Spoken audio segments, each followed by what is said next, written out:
assinantes das Cunhãs, estamos de volta para mais um episódio extra exclusivo, todinho feito para vocês que nos apoiam e que ajudam muito demais mesmo para que esse podcast siga adiante da melhor forma possível. Obrigadíssima, a gente não tem nem como agradecer mesmo.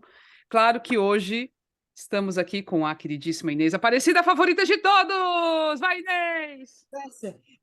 Mais uma vez de alço, porque agora eu não tenho vergonha de mostrar minhas pelancas, né? Já avisei. Todo de alço, olha aqui, tá vendo? Inês, eu tô também.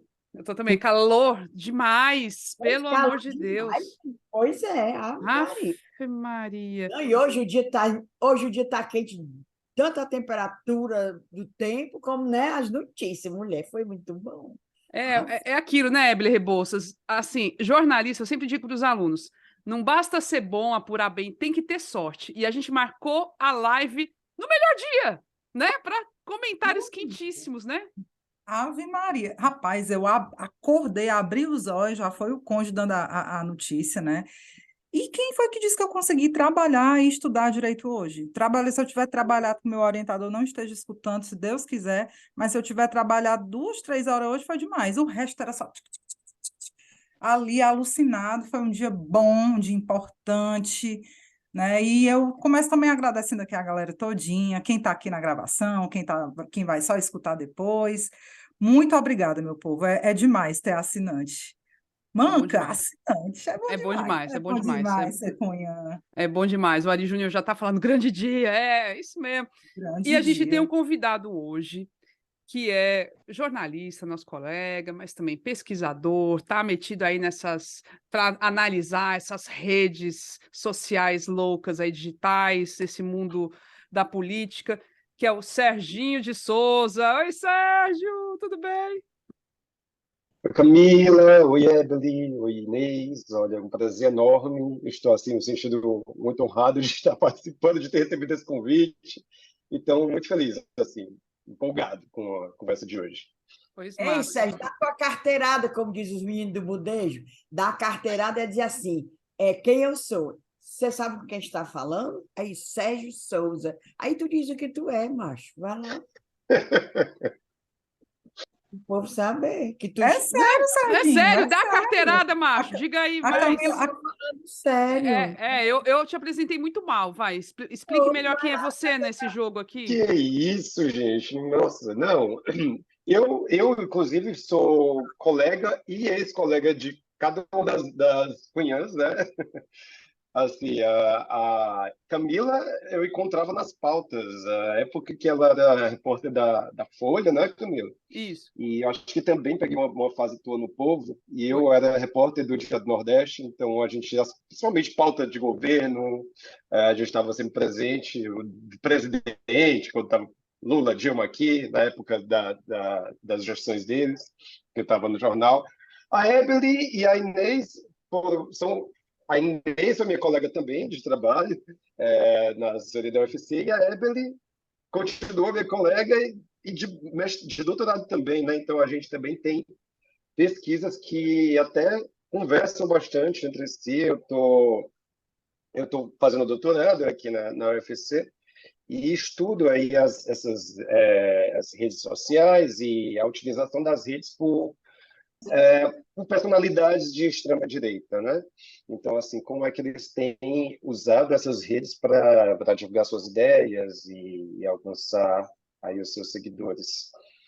E é por aí, né, gente? Muito bem, muito bem. Pois é isso. Hoje então, antes de começar a gravar, a gente contou que a gente queria... A ideia inicial era fazer um episódio sobre o PL 2630, né, das plataformas digitais, que foi retirado de pauta no Congresso ontem à noite, numa votação, numa tentativa de votação super bagunçada. Esse pessoal que está na oposição, esses bolsonaristas são vândalos, na minha opinião. Eles não conseguem participar adequadamente, assim, com um mínimo de civilidade. Não tem como. Eles fazem uma oposição vândalo. É totalmente maluca. Mas, enfim. Mas aí aconteceu tudo o que aconteceu hoje. Então a gente vai começar pelo que aconteceu hoje. Então, em vez de falar do PL, a gente vai falar da PF, na casa do Bolsonaro, logo cedo. E foi o acontecimento do dia, do ano, se duvidar, né? Tudo bem que a gente teve esse ano muita coisa, inclusive os ataques lá, os 3 poderes, foi muita coisa, mas hoje a gente teve a polícia na casa do Bolsonaro, que acabou de sair da presidência da República, numa situação que surpreendeu todo mundo, porque não foi por causa das joias, não foi por causa dos ataques, foi por causa da vacina. Ele está sendo investigado agora, né, nesse caso, por ter fraudado, o que já está constatado, houve uma fraude no cartão de vacina dele. Foi lá colocado que ele tomou a vacina da Pfizer, 2 doses, no ano passado. E já tem ali já foi identificado, né, que, inclusive, o dia do registro das doses, as doses foram registradas no dia 21 de dezembro do ano passado, tá? Num período muito curto, de uma para outra, poucos segundos, inclusive.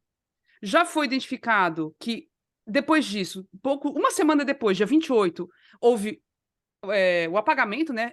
As doses foram deletadas do sistema, só que está tudo lá registrado. Tudo lá registrado. Inclusive, eu estava vendo no Twitter agora há pouco um desses pesquisadores, né, de dados, gente que entende muito do assunto, entra no sistema do DataSUS e que está lá, os dados são abertos, mas tem que saber fazer a leitura, puxar os dados, né, para conseguir ler. E ele já tinha visto esses dados apagados no começo de janeiro. Ele já tinha visto que tinha acontecido isso. E, coincidentemente, em relação a dias em que Bolsonaro esteve em Duque de Caxias, lá no Rio de Janeiro, porque, lógico, que ele ia aproveitar essa circunstância, né, gente, de estar num local para não dar, assim, qualquer coisa, se precisar checar, não, ele estava lá, então ele se vacinou, né? Emily, eu vou te passar a palavra, porque é tanta coisa, tanto detalhe, eu queria que você, assim, se você tiver anotado aí os pontos que te chamaram mais atenção desse dia de hoje.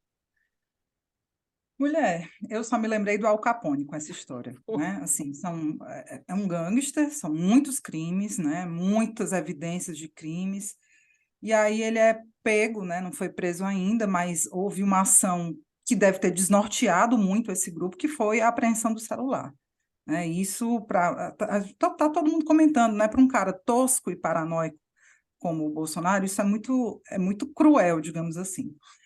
E aí não cai, mas pelo menos chega, acho que na fase mais difícil para ele, né, de a polícia batendo na porta dele por conta desse lance da vacina. E realmente é muita coisa para comentar, mas o que eu queria destacar é que o cerco vai se fechando, né? A gente tem muita ansiedade, eu pelo menos sou afobadíssima para ver esse homem enjaulado logo, porque ele continua cometendo muitos crimes, ele continua atentando contra a saúde pública, né? A gente está numa fase de campanha vacinal da Bivalente, e ele hoje, em entrevista à Jovem Pan, voltou a atacar as vacinas, mentiu, né? Disse que a Michelle foi vacinada e que logo após a vacina ela passou mal por causa da vacina e que no ano passado, isso ele dizendo em entrevista hoje, entrevista em que ele até chorou, disse que um ano depois, ano passado, ela voltou a ter uma crise e o médico teria dito que foi por causa da vacina. Então, ele continua atentando contra a saúde pública, né?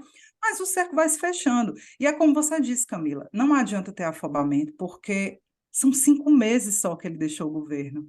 E de lá para cá, você já teve uma sucessãozinha, né, de crimes que estão vindo à tona, né? Então, realmente, a gente eu, pelo menos, fico nessa ansiedade, porque esse cara continua cometendo crimes, continua queimando provas, continua se articulando e conspirando.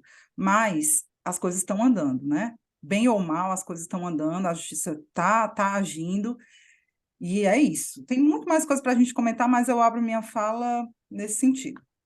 Eu também queria muito que ele fosse enjaulado, saísse algemado da casa dele do Rio de Janeiro, ou de Brasília, de onde fosse, mas se acredita que, eu não sei se a vontade é tão grande que eu não acredito que um dia vai acontecer isso. E eu acho que não acontece dele ser enjaulado, eu acredito que ele, no máximo, pode ficar inelegível, que também já é uma grande coisa.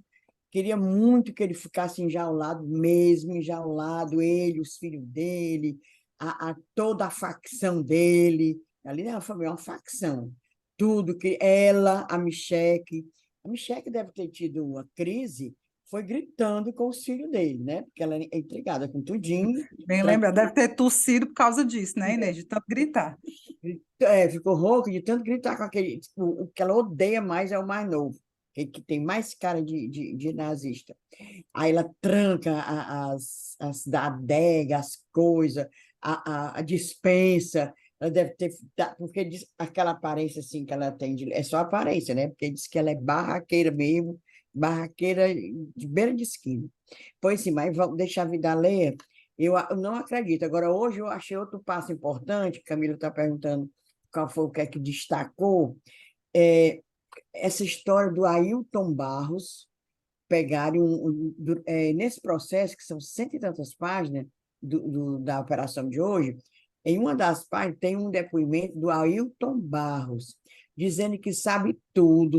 Ele diz assim: eu sei tudo dessa porra. Não sou eu que estou dizendo porra, é ele que está lá, eu estava lendo. Eu sei Fazer tudo aqui uma dessa censura. porra. Eu não digo nome, eu não digo palavrão.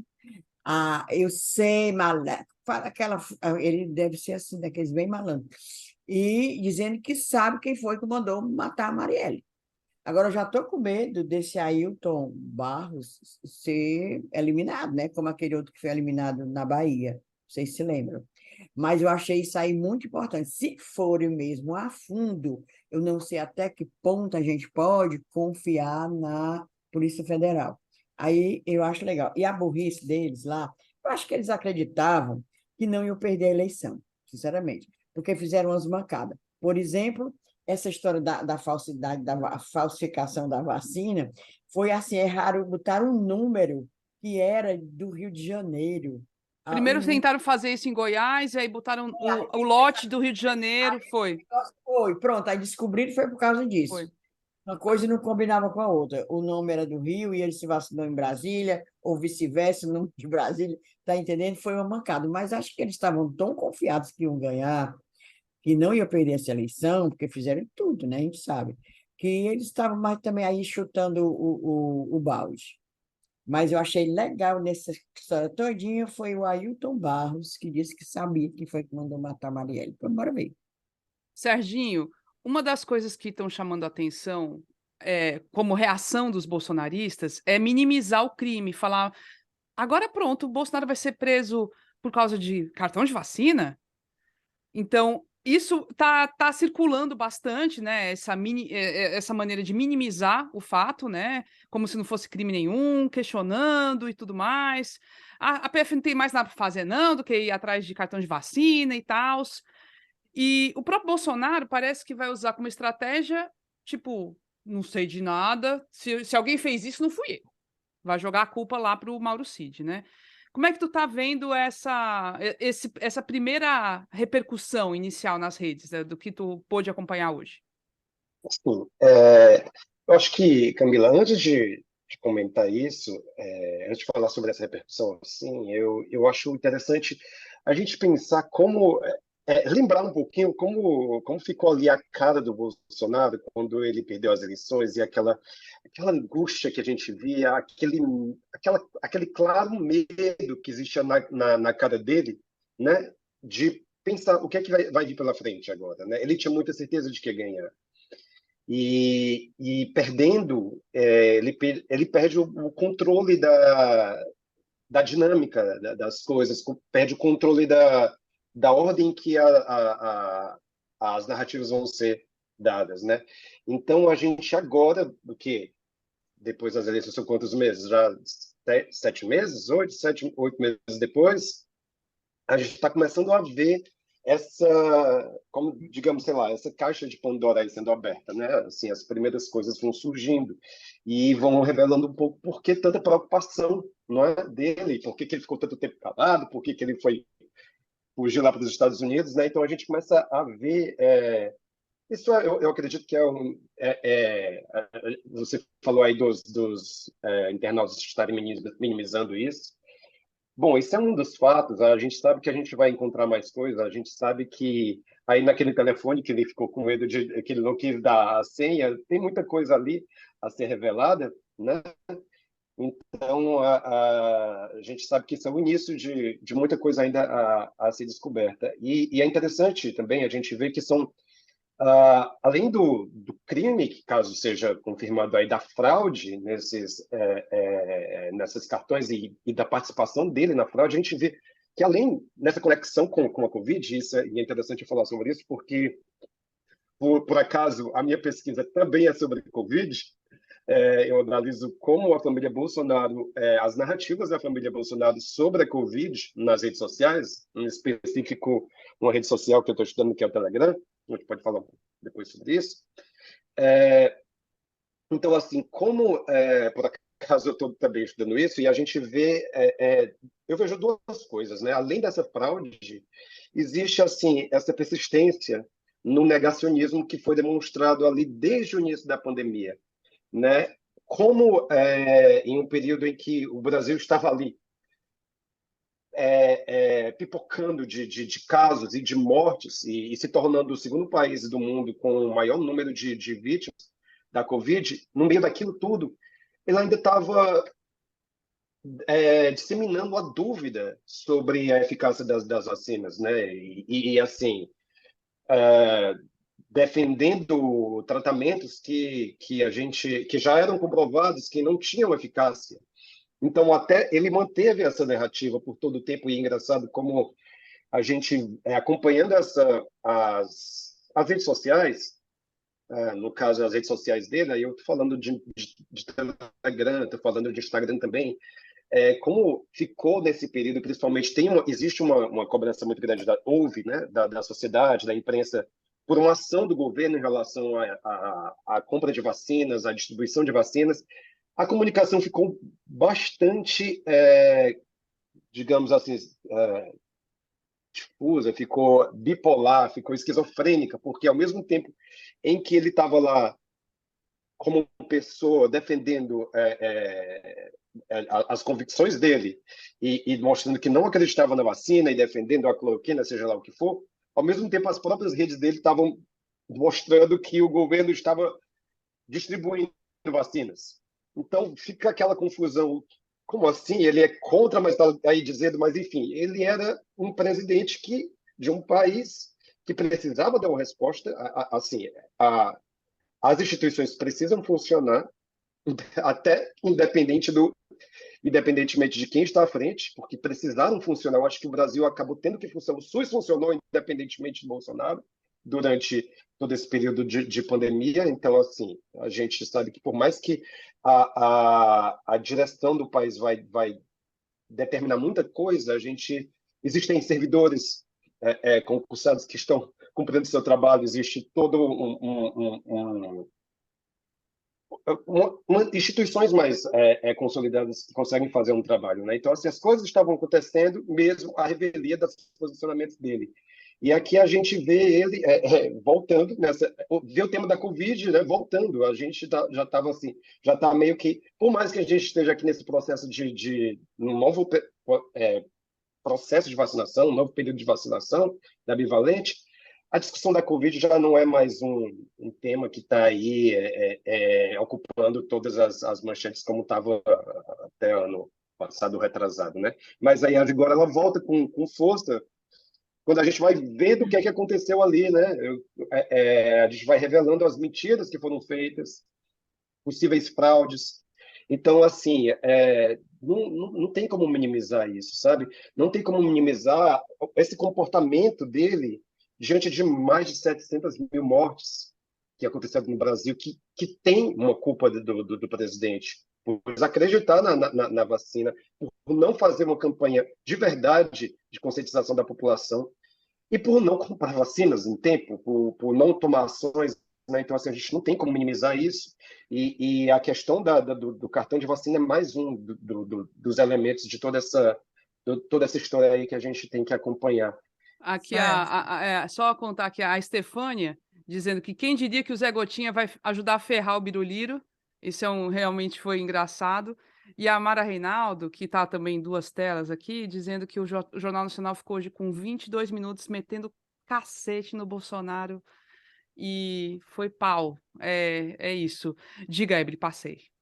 Não, eu ia comentar, era assim, por mais que eles queiram tratar como algo menor, né, uma coisa pequena, e a gente não pode cair nessa cilada, né, não interessa, hoje em dia não interessa mais, ele não é mais nada, se ele quis se vacinar ou não, se ele acredita ou não, lasque-se.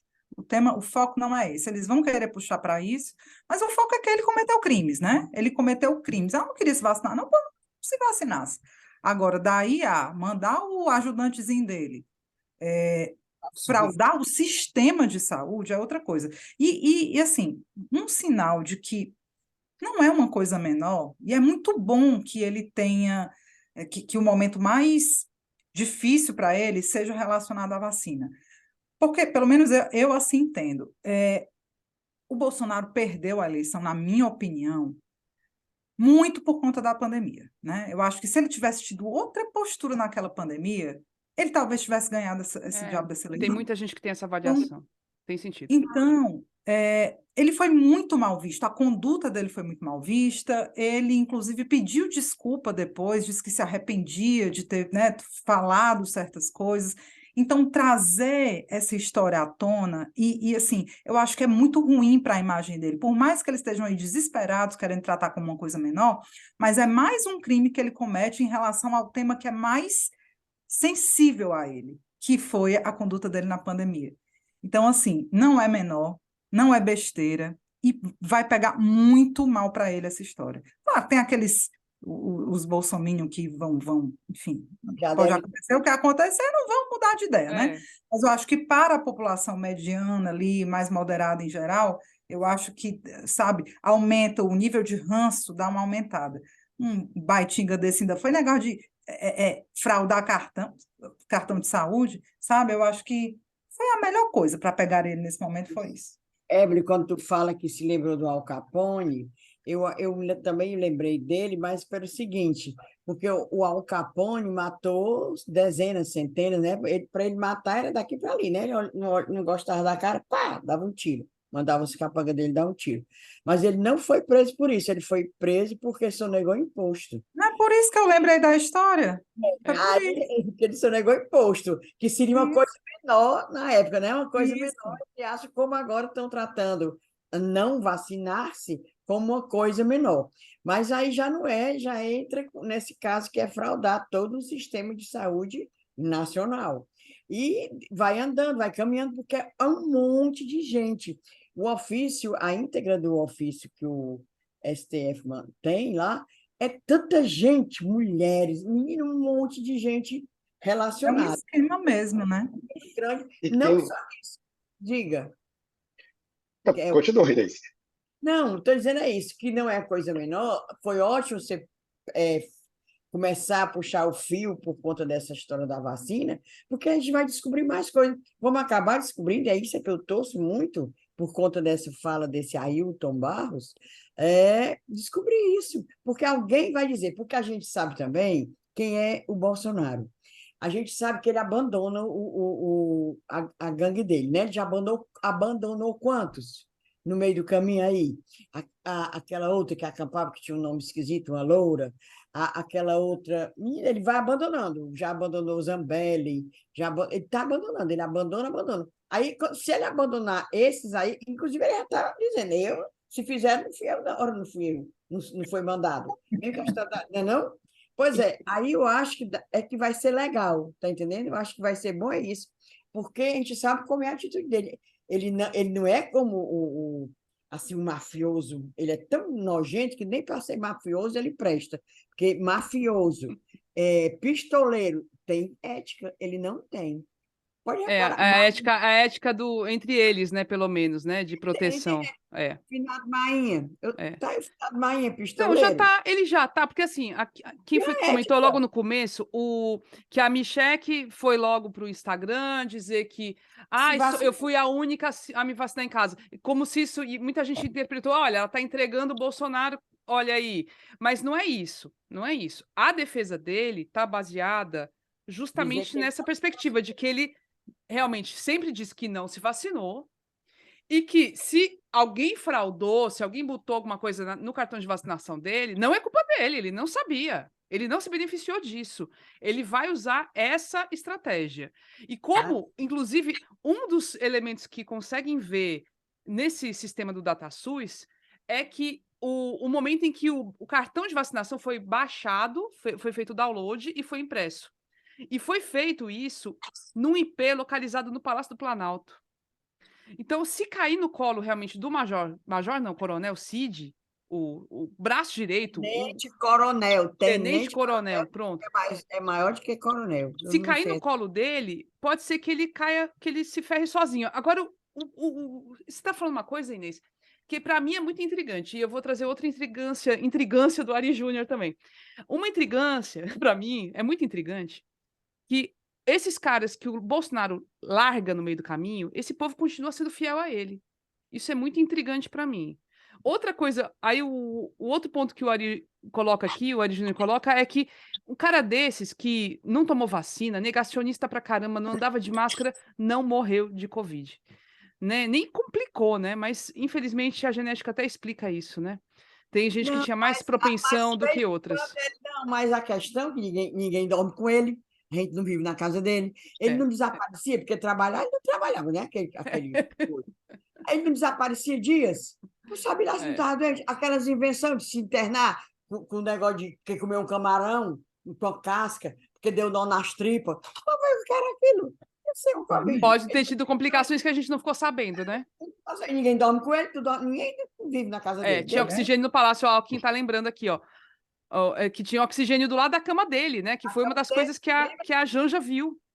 Não, todo mundo viu. É. Ela mostrou as imagens, aquela É. cama imunda, o quarto imundo, que aquele homem deve ser podre, e aquela bichona de oxigênio desse tamanho. Não, ninguém sabe não se ele não teve. Não morreu porque não é para morrer. Porque a pessoa pensa que morrer é bom. É não. No momento, não. Morrer, para ele, eu quero é que ele sofra. Está entendendo? Sim. Não sou pessoa má. Inclusive, vocês sabem do trabalho de elevação espiritual.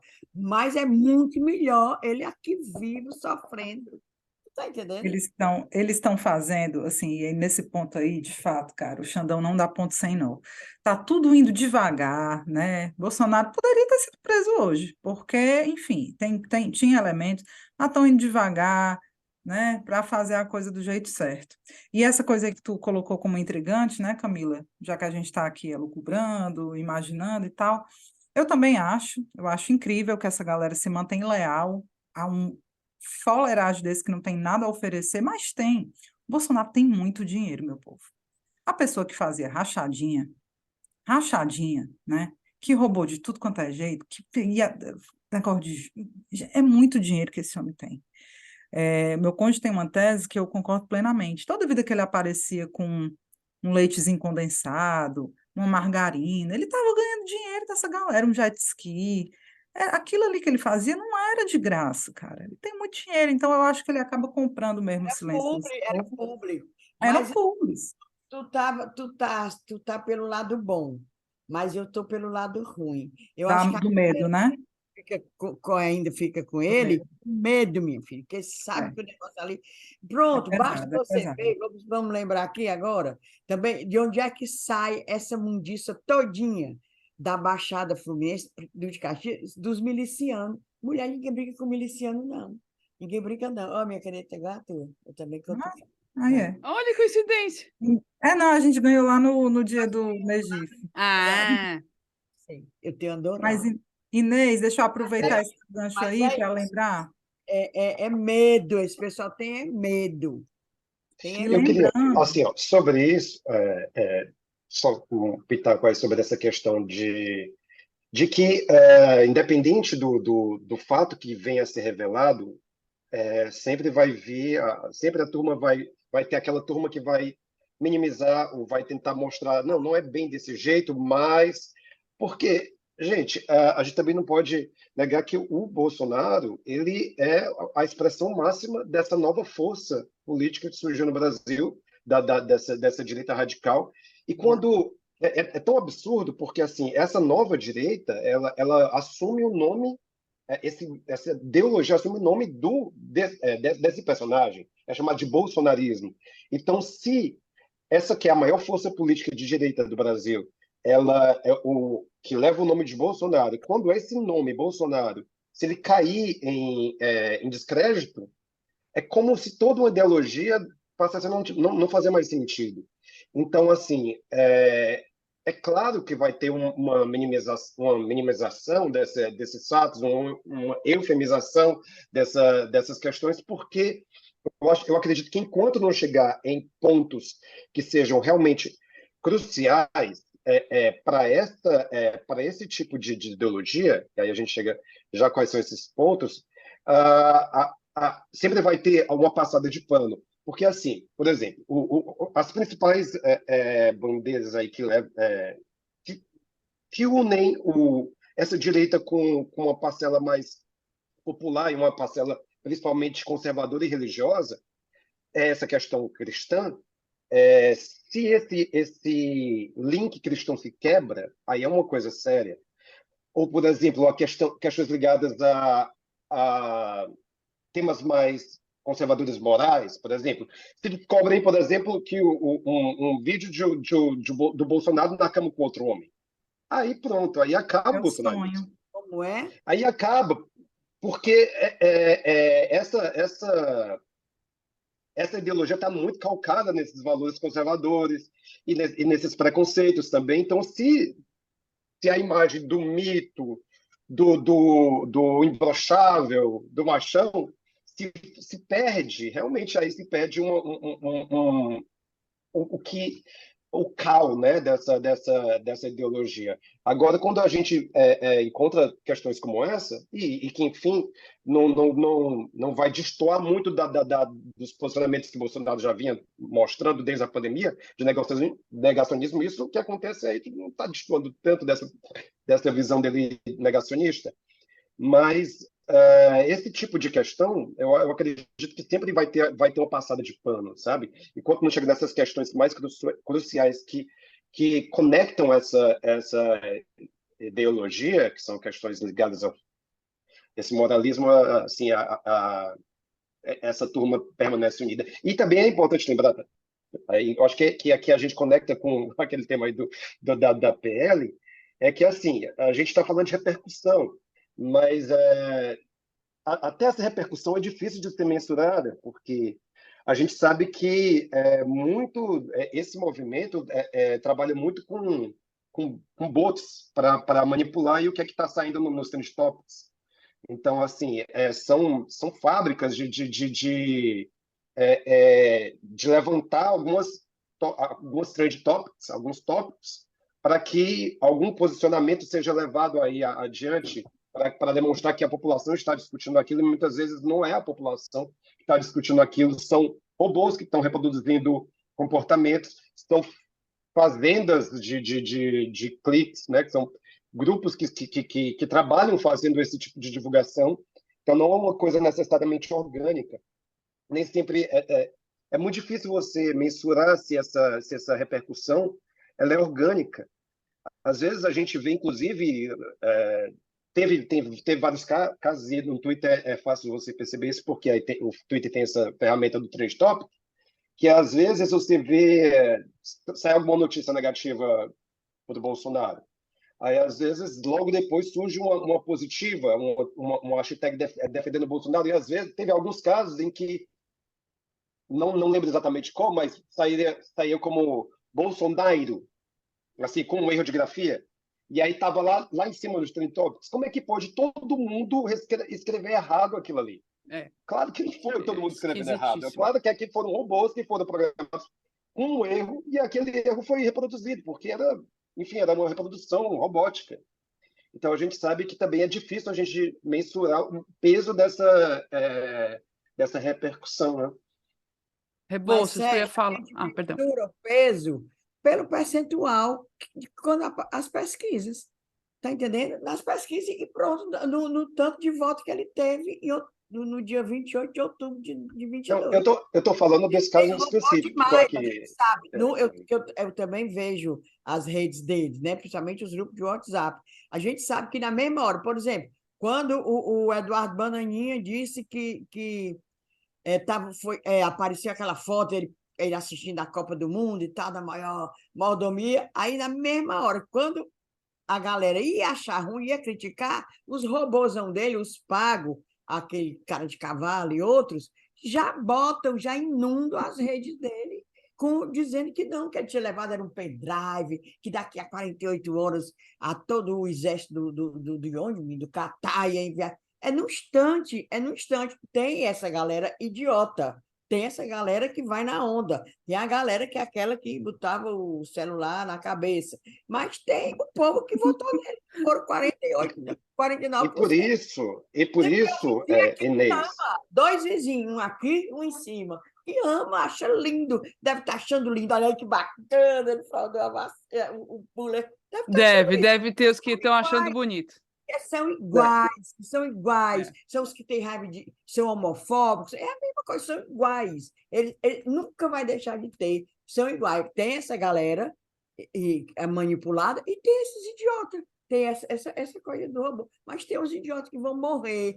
Eu não acho, como você disse, que o dia que aparecer uma coisa que quebra a história do mito, o Bolsonaro é, sei lá, gay, nada. Vai dizer, viu, que é bacana ser gay. Ai, vai tudo bem, tu vai ver. eu questiono, Inês, viu? Porque esse é um tema tão caro para a maioria desses apoiadores, sabe? O aborto, e o aborto. Podia a Michelle aparecer. Sabe por que foi que a Michelle fez o aborto? Porque ela ia morrer. Assim, Exatamente. Desculpa, mulher. Ele arranja. Eles arranjam qualquer desculpa. Isso é uma coisa impressionante. É um nível de engajamento realmente muito grande de líder mesmo. É doentio. E aí isso aí mostra como é importante essa regulação das redes, porque qual a grande preocupação é assim, por que a maioria dos grupos bolsonaristas são contra essa regulação? É porque a regulação das razões da regulação é permitir o acesso à informação. E quando fala o acesso à informação, é o acesso à informação de qualidade e plural, uma informação ampla que você possa ter acesso a diferentes formas de visão sobre certo assunto. Então, o que é que acontece hoje? A gente não sabe como é que funciona os algoritmos das redes. A gente eles escondem as 7 chaves e os pesquisadores tentam por várias pesquisas tentar descobrir o comportamento, mas a gente não sabe como funciona exatamente. O que a gente sabe é que existe uma tendência a criar o que a gente chama desses filtro bolhas, né? Assim, de você, se você tem uma tendência a acreditar em uma certa ideologia, possivelmente você vai começar a olhar alguma coisa aí no YouTube, vai aparecer aquela recomendação sempre de coisas semelhantes. Então vai chegar um ponto que você não está mais vendo nada diferente. E aí o que acontece? Muitas das pessoas que enfim, compactuam das ideias do Bolsonaro, eles são informados pelas redes que estão ligadas a Bolsonaro. Eles vão ser informados por não só que vão chegar as recomendações das redes de posicionamentos favoráveis a Bolsonaro, como elas vão estar dentro dos grupos de WhatsApp, que são basicamente de gente que pensa igual. E também tem as pessoas meio que cortaram as relações com gente que pensa, principalmente nesse período de eleição, gente que pensa diferente, e acaba aí sempre vendo repercutir a sua própria visão de mundo. E antes que as pessoas se informavam basicamente pela televisão e que acabavam tendo que ver posicionamentos diferentes, porque a TV, o jornalismo profissional tem essa missão de tentar mostrar os lados diferentes da história. Quando a gente está buscando pela internet, a gente não está buscando lado diferente, a gente vai buscar quem pensa como a gente pensa e a gente vai buscar mais argumentos para ajudar a gente a defender as nossas ideias, né? Então, a gente meio que fica preso em várias bolhas e quando você cria uma lei em que vai começar a proibir que mensagens em massa feitas por robôs e contendo desinformação sejam espalhadas, aí isso aí você vai mexer no calcanhar de Aquiles de muita gente. Então é é muito importante assim a gente pensar sobre essa regulação e sobre que mudanças a gente pode conseguir ter com essa regulação, né? E é isso.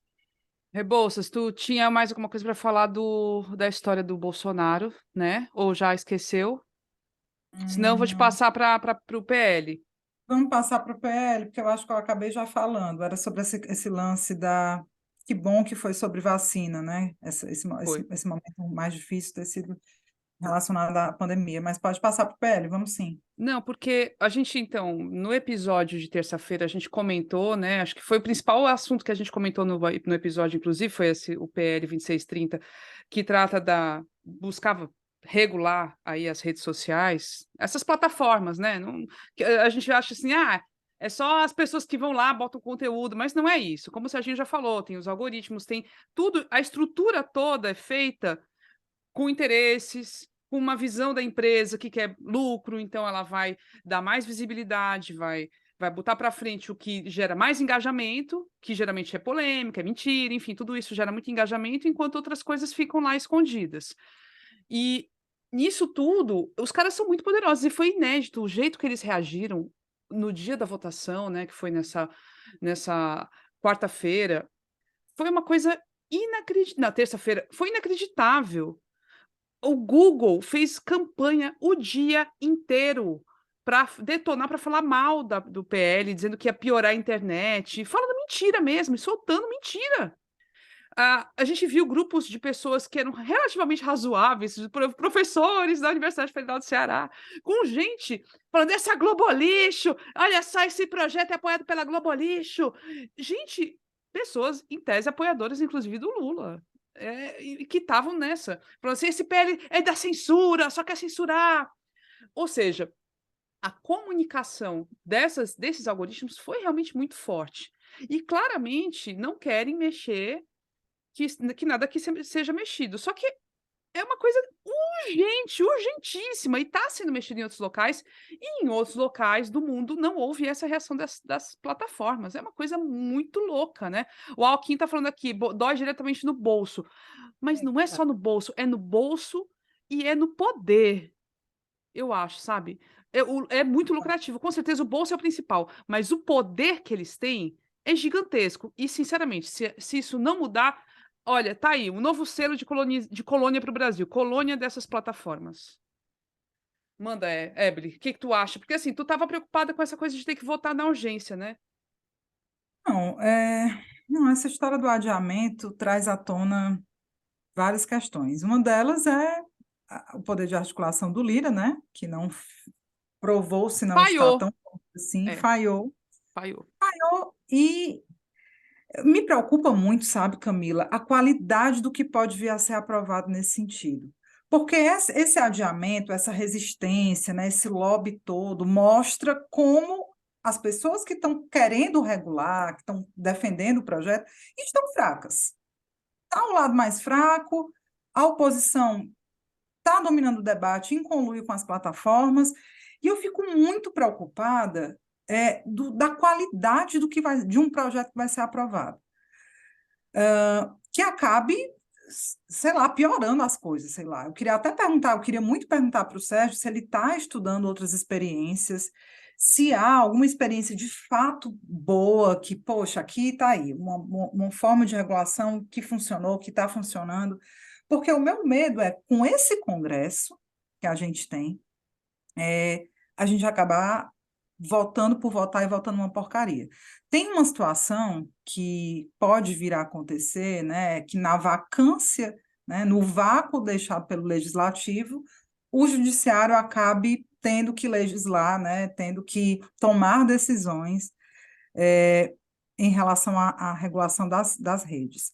E aí eu aproveito para reforçar minha pergunta para o Sérgio, se ele conhece como está sendo a experiência em outros países, porque é isso, eu fico muito receosa, meu povo, do que vem aí para o Brasil. Tá foda. Então, Eberly, assim, esse projeto brasileiro, ele é um projeto interessante, sabe? Buscou trazer um monte de aspectos de outras experiências que tiveram em países que já fizeram algum tipo de regulação.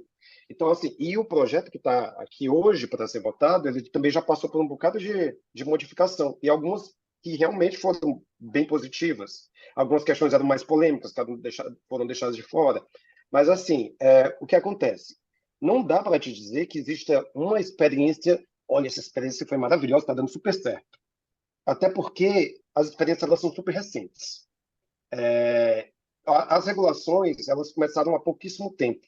Então, ainda não há um tempo, ainda não tem tempo suficiente para ter uma avaliação, sabe? A gente precisa de uma certa distância, né, temporal para a gente conseguir fazer uma avaliação dos resultados de algumas legislações. Porque existe a legislação, ela é aprovada, existe um tempo até a coisa começar a funcionar, até os mecanismos serem de fato estabelecidos.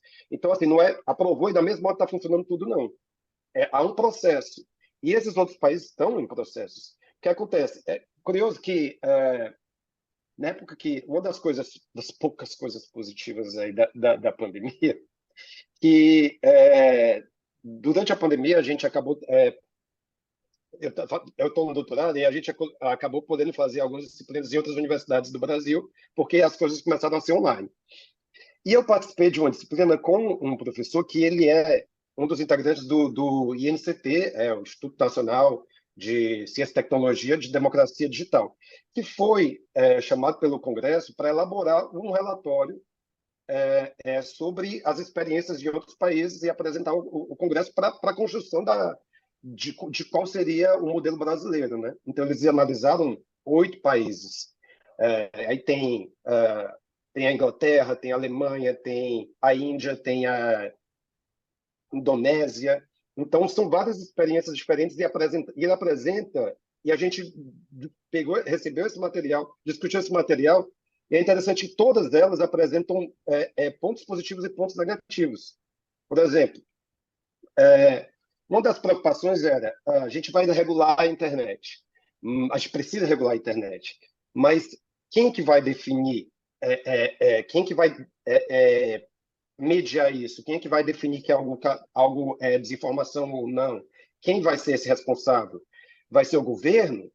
E se for o governo, quais são os riscos de politização dessa ação? E se for somente das próprias plataformas, qual a garantia que a gente tem de que elas vão realmente fazer isso? Então, essa é só uma das grandes questões, né?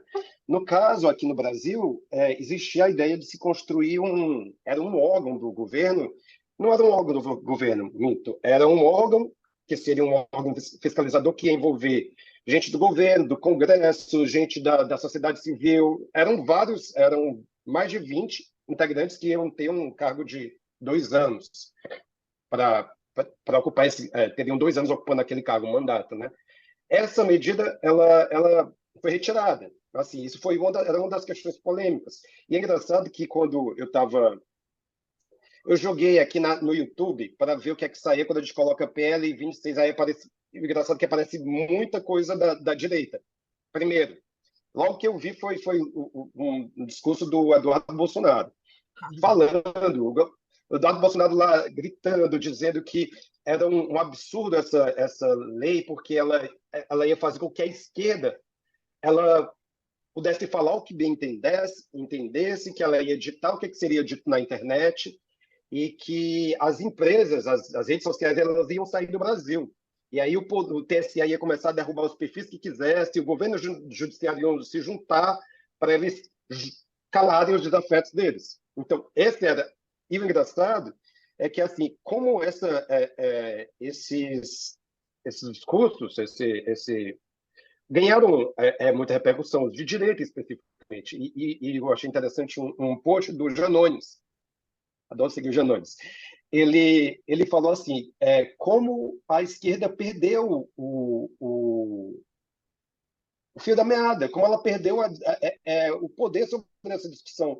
De repente, de uma hora para outra, a direita tomou essa discussão e fez com que as pessoas acreditassem que aquilo era um projeto ruim, que era sinônimo de censura, que ia censurar, as pessoas não iam poder mais defender a sua própria religião, porque ela ia censurar a religião, ia censurar quem pensasse diferente do governo, É e era um muito projeto difícil. esquerdista. E as pessoas realmente assumiram, muita gente assumiu esse discurso, porque é um discurso fácil, é um discurso simples de você informar, de você jogar para as pessoas. Serginho, Então, deixa eu só dar uma interrupção, porque assim, tanto essa questão de o pessoal apoiar as redes sociais, a Evelyn lembrou aqui que quando o Bolsonaro foi eleito, tinha uma galera comemorando, gritando Facebook, WhatsApp, lá em Brasília, como também, do lado da esquerda, durante décadas, o discurso era globolixo, né? Era a Globo golpista.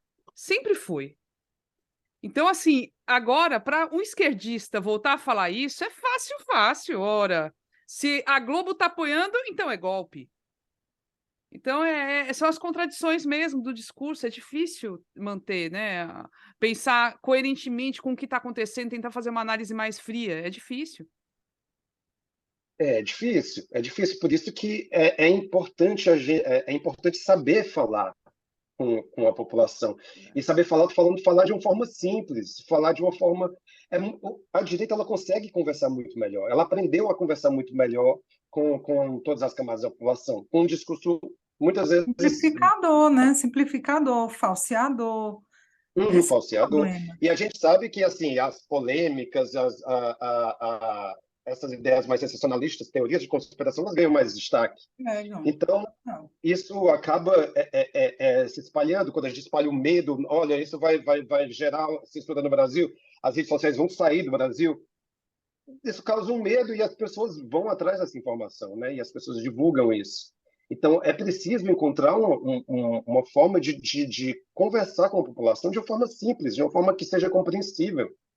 Porque está muito claro, você vai ler, a PL está mais direcionada às plataformas, há uma ação das plataformas para controlar a desinformação, enfim, tomou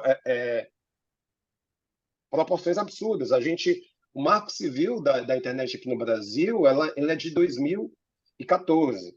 E assim, de 2014, quando foi feito esse Marco Civil, determinava que as redes sociais, as plataformas, elas não iam ser responsáveis, elas não eram responsabilizadas pelo conteúdo que era feito pelos usuários. Mas de 2014 para cá, aconteceu coisa demais. Aconteceu o ano de 2016, por exemplo, que teve aí a votação do Trump, teve aí o Brexit, que foram dois momentos que foram muito marcados pela disseminação de desinformação e disseminação de desinformação para grupos segmentados, chegando informações direcionadas a grupos que pensavam assim, é uma elaboração assim, a gente dá para as redes sociais os dados sobre a gente, sobre o que a gente pensa, sobre o que a gente gosta. A gente tá pesquisando aqui na internet um sapato específico, e aí logo depois você está olhando, o Instagram já está aparecendo várias notícias daquele sapato, ou seja, está tudo conectado. A gente está o tempo todo dando informação do que a gente gosta, dos nossos posicionamentos políticos, da nossa orientação sexual, de tudo. Então, as redes elas têm esse perfilamento. E elas vendem esses dados para vender, as empresas agora pagam para fazer uma propaganda direcionada. Então, o que é isso? É o que aconteceu. Você tem grupos que são mais ligados à religião, aí você vai poder fazer uma proposta, os políticos vão poder fazer propostas mais direcionadas à religião para aquele grupo. Então, assim, a gente tem segmentação de grupo e a gente pode fazer propostas para aqueles grupos, porque a gente sabe que ali, aqueles pontos, elas tocam mais aquelas pessoas, né? Então, as redes, elas têm esse controle. E aí, o que a PL tenta fazer é deixar que fique claro como é que são esses mecanismos de perfilização, de recomendação de conteúdo, e que elas tomem alguma atitude de ação contra esse absurdo de desinformação que a gente vive hoje, né? Que tem muita coisa muito clara, que dá para eles descobrirem, dá para eles rastrearem, que são os robôs, porque uma das grandes ações do PL é restringir a ação desse comportamento artificial, né, de robôs e de propaganda que assim tem o impulsionamento de conteúdo, né? Assim, você pode impulsionar alguns conteúdos pagando para a rede social para ela para que aquilo chegue a mais pessoas. Muitas vezes esses conteúdos são de desinformação. Então, a empresa está lucrando também com aquela desinformação, você está pagando por aquele conteúdo. Então, lógico que as empresas estão com medo, porque elas, enfim, o Brasil, alguém colocou aqui nos comentários, é um dos principais mercados das redes sociais. Quando a gente pensa que isso foi discutido, ações como essa foram discutidas e implementadas em países como Alemanha, como Reino Unido, gente, se você comparar aquela população com a população brasileira, não tem como. A população brasileira é muito maior, a utilização da internet aqui é muito maior e o brasileiro tem o costume de usar as redes sociais de forma bem mais intensiva que os públicos europeus. Então, realmente uma mina de ouro e as redes sociais, elas também terão, é um dos outros pontos polêmicos, que elas também elas vão ter que monetizar, não é monetizar, mas elas vão ter que, como é que a gente pode dizer? As empresas jornalísticas vão ter que receber também pelo conteúdo, né? E são das questões que estão aí na PL e que é uma das questões polêmicas. Mas o que acontece é que... E que é justo que receba, né, gente? É justo. Pois é, Evelyn. Mas, Evelyn, até a Associação Brasileira de Imprensa, nesse IF, se eu não me engano, é o artigo 36, também já questionou. É legal, mas ela quer, tá entendendo? Essa PL, esse projeto de lei, foi muito polêmico, da esquerda, da direita, tá lá uma coisa, o povo da esquerda não quer isso, a direita não quer de jeito nenhum, mas quando o Sérgio fala em desinformação, tem aqui nossos assinantes comentando como é difícil, e a gente já falou isso milhares de vezes, Camila, Evelyn, eu, como é difícil a comunicação do governo. Por exemplo, a história da taxa de isentar quem ganha X de pagar imposto de renda, que vai aumentar entendeu totalmente o contrário. O contrário, eles estão dizendo isso, que é o inverso. Em vez de, não, as pessoas vão deixar de pagar o imposto ganhando até 2.000 e pouco, não, é o contrário, é impressionante. O governo falar, claro, eu não sei o que é que custa dizer, negrada, é o seguinte, tu tá ganhando tanto, tu não vai pagar mais não, o que é que custa? Chama o que eu vou dizer, desse jeito. É uma comunicação horrorosa. O povo sabe, não tem que saber. Não, é uma dificuldade tão Parado grande. no tempo, formal, difícil. Não, uma coisa difícil. E mesmo quando tenta entrar numa linguagem mais de internet e tal, é enfadonha, é antiga. Ave Maria, tá difícil, viu? Pois não, eu acho que essa PL tá aí, também podia ser explicado mais legal. Gente, tá, vocês estão vendo. Pronto, hoje teve um exemplo bem claro aqui no Ceará. Uns caras que estavam se forjando, hackearam sites e montaram o site como fosse da Secretaria da Fazendas, Secretaria de Finanças, Detran e tal, e você pagava, muita gente caiu. Eles faziam o boleto bem direitinho, vocês viram isso? E eles conseguiram que o Google impulsionasse. O Google não vai nem atrás. Bastou pagar, lascou. Pronto, pagar. São dois caras, são daqui de Fortaleza, mas moram fora, já parece que não estão aqui. Eles forjaram esses golpes que a pessoa recebe, abre o e-mail, recebe um boleto bem direitinho, pois e foram impulsionados, o Google impulsionou, na boa, 2 bandidos. Gente, a conversa tá boa, mas já estamos chegando na nossa hora, né? Olha isso, gente. E assim, não deu nem para ler nem metade dos comentários. Teve uma interação muito legal aqui da galera, desde o cuscuz do Kevin, que deu vontade aqui. Eu perdi, ó. O Kevin, mas a Denise não perdeu, a Denise olhou, viu? E aqui o pessoal também falando do futuro Supremo aí, que quando chegar o Zanin, depois, quem sabe, o Silvio Almeida e tudo mais, pode ser um momento bom também, vamos ver. Esperamos que tenha uma mulher, quem sabe, também no Supremo, esperamos, né? Mas é isso, aqui a Mara estava comentando bastante essa história desse erro de interpretação, que é um erro, na verdade, de comunicação, não é de interpretação das pessoas mesmo, e é isso. A gente não pode esperar que todo mundo entenda a linguagem do economês, assim, a coisa, vamos reduzir a alíquota, aumentar a taxa de isenção, são todas palavras muito difíceis, mas que, se forem trazidas de uma forma diferente, ó, você ganha, se você ganha até tanto, você não vai pagar imposto. Pronto, fica muito claro. Pronto, toma para tua cachaça. É, Fala, claro, um é, negócio assim legal. é. Ai, não, uma coisa amarrada.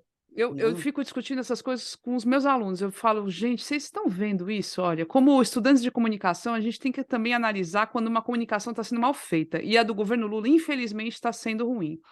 Então, Quando eu é tinha difícil. estagiário, eu dizia para eles: olha, vocês escrevam a notícia do jeito que como fosse para a sua mãe entender, para deixar um bilhete na geladeira. Mamãe, pronto, vocês botem isso na cabeça. Essa é a gente. E não é só a comunicação do governo, é também a comunicação de quem apoia o governo, das redes de apoio, sabe? Muitas vezes, quando a comunicação do governo Bolsonaro não foi a melhor comunicação do mundo, também Não foi. Mas existe toda uma rede de apoio que consegue comunicar muito bem Isso. aquilo. Então, assim, é o que eu estava falando, a direita, ela aprendeu, ela descobriu como falar com a população muito bem, muito melhor do que a esquerda. E aí tem um personagem que acabou, assim, meio que aprendeu com essa linguagem da direita, que é o Janones. E a experiência dele é tão marcante, né, assim, de usar uma linguagem muitas vezes parecida com a da direita radical, que às vezes é um pouco assim, sensacionalista também, mas trazendo por outro lado da discussão, que até esse fenômeno foi chamado de janonismo cultural, né? Ele já deu até palestra para fora do Brasil para mostrar como a esquerda pode se assumir também esse tipo de discurso, de um discurso mais simples e mais próximo com a população, e também mais sensacionalista em alguns aspectos, para conseguir ganhar atenção e utilizar, saber, porque a gente sabe que as redes sociais, aí, os algoritmos, eles favorecem essa polêmica, essas coisas mais sensacionalistas. Então, eles usam desse expediente. É a nova linguagem, né, gente? É a nova linguagem. Se não mudou o algoritmo, vamos usar o que tem. Se eles estão querendo polêmica, a gente joga polêmica aí, joga o sensacionalismo aí e consegue. E ele tem conseguido. O Então, Kevin assim, já atualizou aqui. O termo jovem é Coringá. É o termo jovem, viu? Só para a gente ficar por dentro, Inês. Coringá. Coringá. O Sérgio, aprenda, Coringá. Tô aprendendo, não conhecia, não. Coringá. Vamos Coringá. Não é tão fácil. É fácil, é baba. Pois, gente, vamos encerrar mais este encontro incrível. Hoje faltou só a cerveja. Não, hoje faltou só a cerveja. Hoje o assunto é que a gente cortou aqui, assim, teve que não... a Denise está com a cerveja.